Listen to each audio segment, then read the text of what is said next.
Kali ini Noba akan melanjutkan part sebelumnya dari film Donghua Battle Through the Heaven. Noba mengingatkan sekali lagi ya bahwa konten ini full spoiler. Tanpa lama-lama lagi, yuk kita masuk ke isi ceritanya. Melanjutkan dari cerita sebelumnya.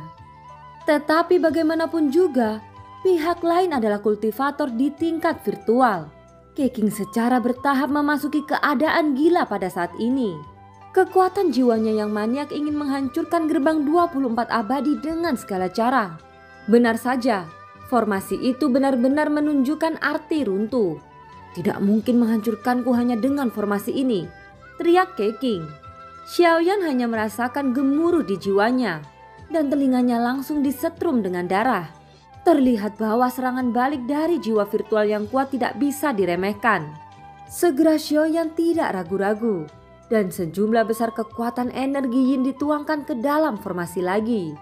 24 gerbang abadi yang awalnya akan runtuh menjadi stabil kembali. Tekanan spiritual yang kuat dengan gila-gilaan menghancurkan tubuh spiritual Keqing. Tubuh Keqing bergetar kemudian tidak ada suara sama sekali. Pada saat ini ketiga Luo Sheng memandang Keqing dengan gugup. Situasi saudara Keqing tampaknya sedikit salah, ucap Lo Feng Yihu dan Luo Fei. Mereka tidak bodoh. Mereka secara alami dapat melihat situasi pertempuran saat ini. Apa yang harus kita lakukan sekarang? Tanya Yihu memandang Luo Sheng yang tampak murung. Aku khawatir Keqing akan kalah. Kita harus segera mundur. Begitu Keqing mati kita tidak akan memiliki kesempatan untuk melarikan diri, ucap Luo Sheng. Apakah kita tidak peduli dengan nasib saudara Keqing? Tanya Luo Fei. Luo Sheng menatap Luo Fei dengan marah. Tidak ada cinta abadi, hanya ada kepentingan pribadi. Ketika menghadapi bahaya hidup dan mati, baik manusia maupun dewa akan mengungkapkan sifat egois mereka. Jangan banyak berpikir, cepat mundur, ucap Luo Sheng berkata dengan sungguh-sungguh. Setelah berbicara mereka bertiga siap untuk mundur ke kabut abu-abu. Berencana untuk pergi dari sini sebelum terlambat. Tetapi pada saat ini cincin cahaya melintas di tangan Luo Sheng. Dan tali penyegel iblis merah tiba-tiba terlepas darinya. Tanpa peringatan apapun, tali penyegel iblis langsung mengikat ketiganya. Bajingan, apa yang ingin kamu lakukan? Jika kamu tidak ingin kukendalikan, kamu bisa pergi dariku. Cepat lepaskan, teriak Luo Sheng. Luo Sheng sangat marah sehingga dia bahkan menghapus jejak jiwanya pada tali penyegel iblis. Dan mengubah tali penyegel iblis menjadi barang tanpa pemilik. Kamu bebas sekarang. Cepat menyingkir, ucap Luo Sheng meraung marah. Tapi tali penyegel iblis tetap tidak bergerak. Ia terus mengikat mereka bertiga dengan erat. Wajah Luo Sheng semakin suram. Tepat ketika dia hendak marah lagi, tiba-tiba dia melirik ke samping dari sudut matanya. Ada sosok cantik berdiri di sana, memeluk seekor kelinci yang terlihat seperti anjing. Hehehe, sepertinya aku telah ditemukan, ucap wanita cantik itu yang ternyata adalah sang ratu. Sang ratu menutupi mulutnya dan tersenyum lembut. Setiap gerakan tampak dirancang dengan baik. Jangan terburu-buru untuk pergi. Kamu telah melakukan sesuatu pada suamiku, jadi tidak ada yang bisa pergi sekarang. Tali iblis kecil, mereka bertiga akan diserahkan kepadamu, ucap sang ratu. Seutas tali berdiri menghadap sang ratu dan kemudian mengangguk, seolah-olah dia bisa mengerti perkataan sang ratu. Kalau begitu jangan salahkan aku karena kejam, ucap Luo Sheng sangat marah. Aura keabadian menyembur keluar, seolah-olah berniat untuk menghancurkan tali penyegel iblis. Tetapi tepat ketika Luo Sheng hendak bergerak, sang ratu melambaikan lengan jubahnya. Aroma harum bertiup ke arah mereka bertiga. Untuk sesaat mereka bertiga menatap kosong, dan mata mereka menatap sang ratu dengan penuh obsesi. Sang ratu tersenyum sedikit, matanya yang indah memandang ke kejauhan, dan pandangannya selalu tertuju pada Xiaoyan. Pada saat ini formasi besar dari 24 abadi runtuh. Tubuh jiwa Keqing telah menyusut dari 100 kaki menjadi beberapa puluh kaki. Jelas dia membayar harga yang sangat mahal untuk memecahkan formasi ini. Sesaat setelah formasi rusak, Keqing membuka matanya. Bola cahaya abu-abu muncul di tangannya. Setelah dihancurkan, seluruh sekitarnya langsung tertutup asap tebal. Keking tahu bahwa dia dikalahkan. Oleh karena itu dia memutuskan untuk segera melarikan diri dari sini.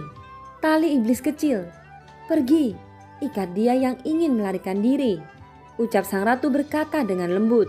Dadanya bergelombang. Dia mengenakan congsam yang agak ketat. Pinggangnya tipis dan pinggulnya bulat. Tubuhnya yang seksi sangat sulit untuk diabaikan. Kecantikan sang ratu bisa dikatakan terbaik di antara yang terbaik. Setelah suara lembut sang ratu jatuh, tali penyegel iblis tidak ragu sama sekali. Dia lari dengan kecepatan tinggi memasuki asap tebal. Setelah asap tebal menghilang, terlihat sosok Keking sedang berjuang dengan panik. Melihat hal tersebut, Xiaoyan sedikit mengangkat alisnya. Dia sedikit terkejut saat melihat tali penyegel iblis mengikat Keking. Tidak menyangka benda ini begitu tanggung untuk bisa membatasi keabadian kaisar. Pantas saja Luo Sheng menyukainya.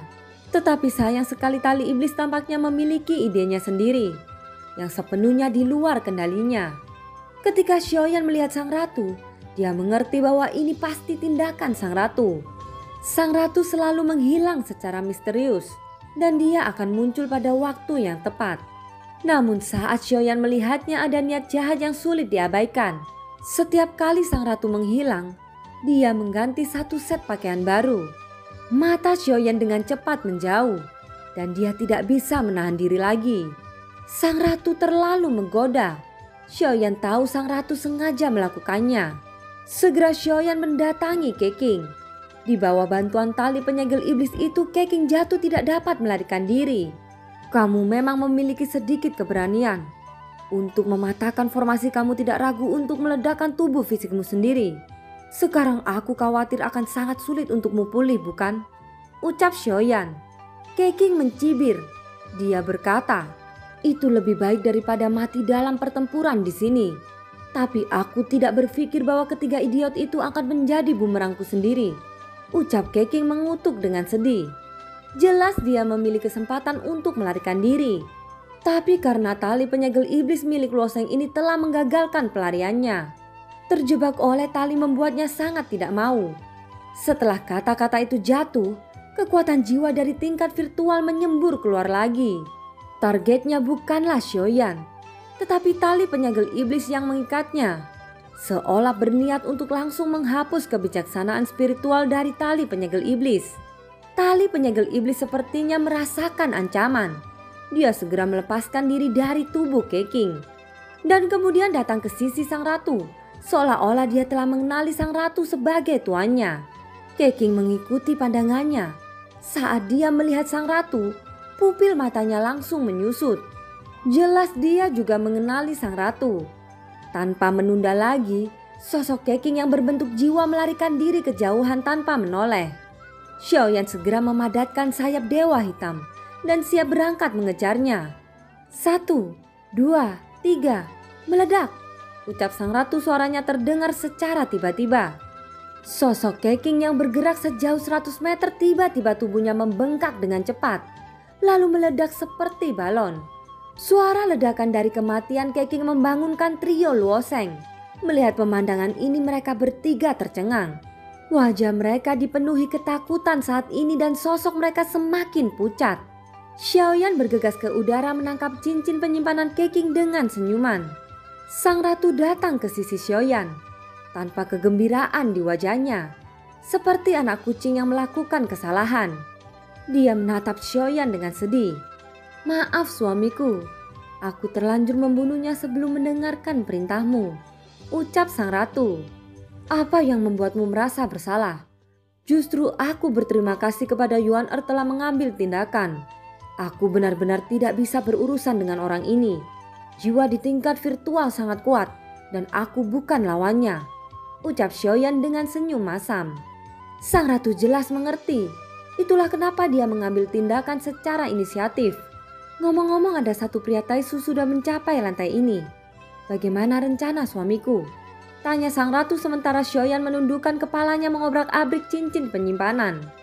Begitu kata-kata itu keluar, Xiaoyan tiba-tiba mengangkat kepalanya untuk melihat sang ratu.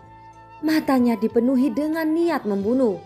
Bahkan ketika Xiaoyan menghadapi kuil pemburu dewa, dia tidak pernah menunjukkan ekspresi seperti itu. Zuji dan Xiaoyan adalah pertarungan takdir, sementara Taisu adalah pertarungan dunia. Keduanya tidak setara. Xiaoyan jelas lebih memperhatikan dunianya daripada individu. Bagaimanapun dunia sensi adalah rumahnya. Segala sesuatu tentang dirinya diberkahi oleh dunia sensi. Jadi pikiran pertamanya bukanlah memusnahkan kuil pemburu dewa, tetapi lebih ke Taisu. Apakah hanya ada satu? Tanya Xiaoyan. Sang ratu mengangguk sedikit. Dia berkata, ya, mereka berlima dipisahkan secara paksa setelah memasuki pintu teleportasi. Dan satu-satunya cara untuk bertemu lagi adalah naik, ucap sang ratu. Mata Xiaoyan sedikit menyipit. Niat membunuh di matanya berangsur-angsur menjadi lebih kuat. Kalau begitu ini saat yang tepat untuk membunuhnya, ucap Xiaoyan. Sebelum itu bagaimana dengan mereka bertiga? Ucap sang ratu memandang trio Luoseng. Xiaoyan menatap trio Luoseng dengan acuh tak acuh, lalu mengalihkan pandangannya pada Taiking dan Yoxiao tidak jauh. Jelas keduanya sudah lama terbangun dari ilusi. Xiaoyan tidak berbicara, hanya memberi isyarat dengan tatapannya. Keduanya mengerti, kemudian segera bergerak membunuh trio Luoseng. Adegan berikutnya adalah hanya ada teriakan tragis. Setelah itu Xiaoyan memegang total 4 cincin penyimpanan serta 4 pil ajaib di tangannya. Tanpa ragu lagi dia melemparkannya ke mulutnya. 4 pil ajaib memasuki tubuh Xiaoyan dan bergabung dengan pil ajaibnya sendiri. Hal ini secara langsung meningkatkan pil ajaib biru di tubuh Xiaoyan dari 36 baris menjadi 50 baris. Di bawah pembunuhan semacam ini jelas lebih cepat daripada menyerap energi iblis. Setelah itu Xiaoyan mengeluarkan buah molo di tangannya, lalu melemparkannya ke mulutnya tanpa ragu. 1,2 miliar fondasi Doki di medianya kembali memadatkan bintang Doki. Meskipun kecepatannya tidak cepat, itu masih sangat objektif. Singkatnya setelah Xiaoyan menelan buah molo ketiga, bintang Doki di medianya menembus hingga 1,3 miliar. Tetapi untuk Dewa Bintang 9 tahap akhir, Xiaoyan membutuhkan setidaknya 1,5 miliar bintang Doki. Xiaoyan tidak terburu-buru. Peningkatan kekuatannya hanya perlu dilakukan secara alami. Sekarang kultivasinya telah sampai pada akhir Dewa Do, dan dia harus bersiap untuk ranah keabadian Kaisar. Oleh karena itu mulai sekarang kultivasi Xiaoyan tidak boleh terlalu tidak sabar. Xiaoyan membuka matanya, menatap Taiking dan Yoxiao. Ayo pergi, ikuti aku untuk membunuh seseorang, ucap Xiaoyan. Taiking dan Yoxiao sama-sama tercengang saat mendengar kata-kata itu. Sebelum mereka sempat berbicara, sosok Xiaoyan berubah menjadi pelangi dan menyapu ke pintu teleportasi. Scene berganti di tempat lain lantai 6. Terlihat sesosok tubuh berdiri diselimuti oleh armor kental berwarna hitam. Di bawah sosok itu ada 8 mayat yang tergeletak dengan menyedihkan. Dan 8 jantung emas tergantung di depan sosok itu. Kekuatan abadi dari jantung emas terus mengalir memasuki armor besi di sepanjang lengannya. Sosok ini tidak lain adalah pria Taisu yang disebut Sang Ratu, yaitu orang pertama yang datang ke lantai 6. Jelas setelah para Taisu masuk ke sini, target mereka bukan hanya mencari Xiaoyan. Lagi pula di sini ada banyak serigala menjadi domba. Dengan begitu banyak makhluk abadi di depan mereka, Taisu tidak bisa untuk tidak membunuh mereka. Lagi pula semakin banyak keabadian Kaisar terbunuh, semakin banyak kekuatan abadi mereka didapatkan. Dan semakin kuat kekuatan armor dewa palsu Taisu. Hehehe, tempat seperti ini tidak buruk. Ada begitu banyak makhluk abadi di sini, dan aku akan menerimanya dengan senang hati. Tapi sayangnya aku masih tidak menemukan 893 dan 927. Aku tidak tahu siapa sebenarnya yang bisa membunuh mereka. Akan lebih baik lagi jika aku bisa mendapatkan armor dewa palsu mereka, ucap pria Taisu. Dia masih merasa masih ada aura di sekitarnya, tetapi dia menggelengkan kepalanya dan bersiap untuk pergi. Di depannya ada pintu teleportasi menuju lantai 7, dan dia berencana untuk pergi ke lantai yang lebih tinggi. Namun tepat ketika dia hendak pergi, terdengar suara derap di belakangnya. Terlihat bayangan hitam meraung ke arahnya. Pria Taisu itu sedikit terkejut. Menghadapi cahaya hitam yang bersiul ini, dia tiba-tiba mengangkat lengannya. dan langsung memantulkan cahaya hitam itu, membantingnya dengan keras ke tanah di sampingnya. Cahaya hitam ini persis seperti penguasa Swan Xiaoyan. Menarik, setelah memasuki menara ini aku telah membunuh banyak makhluk abadi. Tetapi aku belum pernah melihat orang yang begitu berani mengambil inisiatif datang kepadaku sendiri. Ucap pria Taisu itu mencibir. Pandangannya beralih ke ujung. Pada saat ini sosok Xiaoyan muncul dari kejauhan. Dengan lambaian tangannya, penguasa Swan di tanah terbang kembali ke tangannya dari jauh. Mata Xiaoyan tampak acuh tak acuh saat menatap pria Taisu. Oh, ternyata itu hanya orang lemah. Beruntung suasana hatiku sedang baik hari ini. Keluarlah, aku tidak akan membunuhmu. Ucap pria Taisu. Suamiku, apakah kamu membutuhkan istri ini untuk melakukannya? Jika suamiku ingin bersenang-senang, aku bisa memukulinya sampai mati dan kamu dapat melakukan finishing. Ucap sang ratu berkata dari samping. Kalimat ini membuat Tai King serta Yoxiao gemetar.